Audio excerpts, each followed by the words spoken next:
Trying all of the fall Starbucks drinks so you don't have to, or maybe you'll want to. Okay, this is the iced pumpkin spice latte. Give it a little mix. I'm not actually a huge pumpkin lover in my drinks, so for that reason, I'm gonna give it a 7 out of 10. It's like a good medium sweet. Next up is the pumpkin cream cold brew.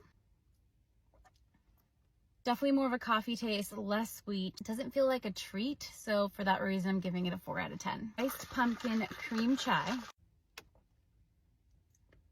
I really like this one. This one gets a 10 out of 10. Sweet, it tastes like a treat. You can taste the chai. I love it. This one is a mouthful. Iced apple crisp non-dairy cream chai. Tastes like apple. Nothing special about this one. 5 out of 10. All right, let's shake this up. This is the iced apple crisp oat milk shaken espresso. Gotta give it the full swirl.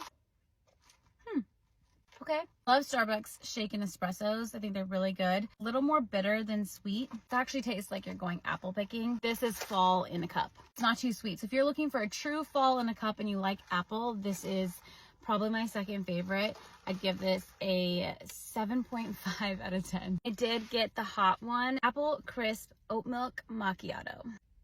Look, I need a palate cleanser. We're all starting to blend in a little bit. It's good. Also not too sweet. Probably wouldn't get this, but it's still good if you like apple. I'd give it a 6 out of 10. Hope that was helpful. Let me know what your favorite fall drink is and which one you're gonna try out. Wait, there's more. There's also... What is that? Owl. It's an owl? Or is it a raccoon? Raccoon. You like it? What does it taste like? Same one.